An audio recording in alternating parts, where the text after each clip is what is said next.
Even if you don't have an income as a minor, there are still ways you can start investing assets into a brokerage account, which allows you to store and grow any money you've received.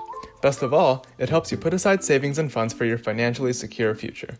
There is one roadblock, however. People under the age of 18 cannot open a brokerage account for themselves. So, the first step in this process is talking to a trusted guardian who will make the brokerage account under their name. From here, there are a couple of options one has for growing their money.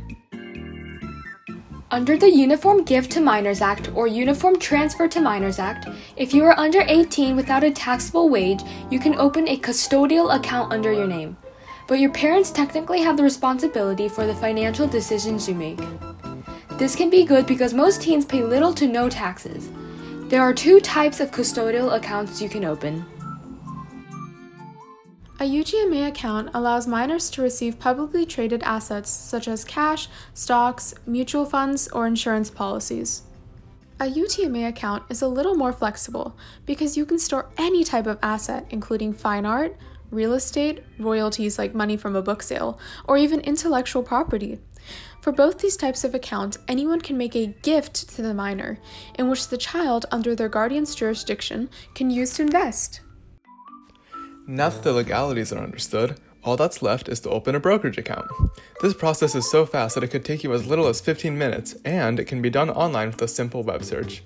For your benefit, look for brokerages that have no account fees and have no minimum initial deposit. This way, you can start investing even with a small amount of money. In the description, we'll have links to 10 of the best custodial accounts, so make sure to check that out after this video if you don't know where to open one. Also, have your guardian around with your information and their employer information. Now, think about the investments you plan to make because this will have an impact on which brokerage you select. For example, if you plan to invest in stocks, choose a broker with low trade commissions. If you want to grow your money in a hands-off way, find brokers who have a variety of index funds at a low cost.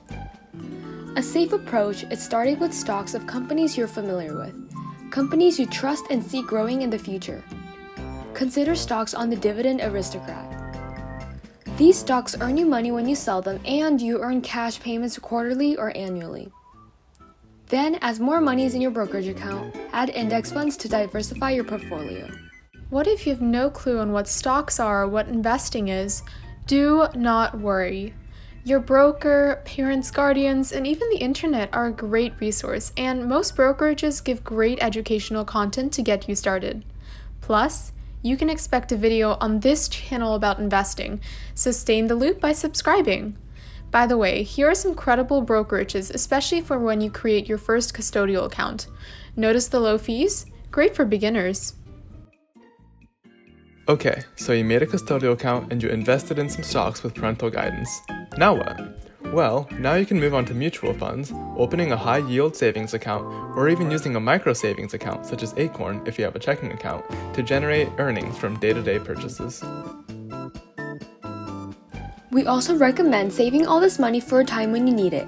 That way you won't come across any withdrawal fees, and it maximizes the gains of a brokerage account for later on in life. So now that you know what a custodial account is, we hope you talk with your parents or guardian on how you can start growing your money now. Take the first steps today towards a financially wonderful life in the future.